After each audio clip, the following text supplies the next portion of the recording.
Hi friends, welcome back to my channel మన vlogs 2353.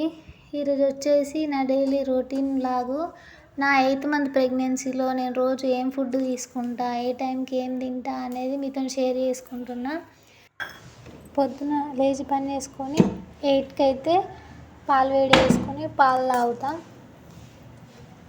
పాలు కూడా గోరువెచ్చగా తాగుతాను. Daily 1 glass milk. తర్వాత మార్నింగ్ 10కి మళ్ళీ రైస్ తిన్నాను నేను. బట్ ఆ రైస్ తినే వీడియో తీసుకోలేదు. 10 o'clock మాత్రం తినేసాను. 11:30కి అట్లా ఇంట్లో కోకోనట్ ఉండే, కోకోనట్ వాటర్ తాగాను. నాతో పాటు మా బాబు కూడా కోకోనట్ వాటర్ తాగాడు. ఇక్కడ చూడు, నేను వీడియో తీసుకుంటానా అని చూస్తున్నాడు. మళ్ళీ తర్వాత 12:30కి అట్లా 1 యాపిల్ తీసుకొని కట్ చేసుకొని దాని పైన ఉన్న చెక్కు తీసేసి తింటాను.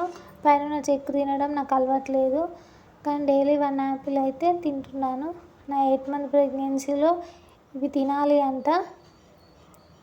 ఎప్పుడు నేను తిన్నా మా బాబు పక్కనే ఉంటాడు. వాడికి వీడియోస్ అంటే చాలా ఇష్టం కాబట్టి వీడియోలలో ఊరికే ఉంటాడు. అలాగే నా వీడియో చూస్తున్న వారు లైక్ చేయండి, షేర్ చేయండి, సబ్స్క్రైబ్ చేయండి. మరిన్ని వీడియోస్ కోసం చూస్తూనే ఉండండి. ప్లీజ్ సపోర్ట్ చేయండి.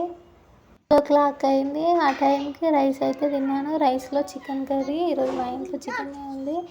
చికెన్తో లంచ్ అయితే తినేసాను. రైస్ అనేసరికి బాబు మాత్రం తినట్లేడు. అందరి ఇంట్లో ఇదే పరిస్థితి ఉంటుంది కదా. తర్వాత 4 o'clockకి మార్నింగ్ తాగిన కోకోనట్లోని కొబ్బరి తీసుకొని 4 o'clockకి అట్లా తినేసాము.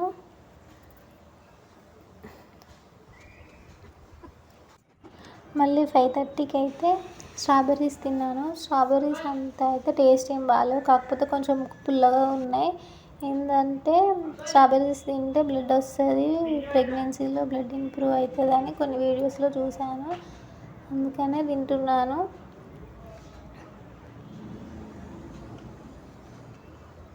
వీడియోలో ఫస్ట్ టైం వాయిస్ ఓవర్ ఇస్తున్నా కాబట్టి కొంచెం భయంగా ఉంది, అందుకే కొంచెం తడబడుతున్నా. నాకు ఇలానే మీరు సపోర్ట్ చేస్తే ఇంకా మంచిగా మాట్లాడడానికి నాకు ధైర్యం వస్తుంది. ఎగ్ రైస్ విత్ బాయిల్డ్ ఎగ్తోని ఈ డే అయితే కంప్లీట్ చేశాను.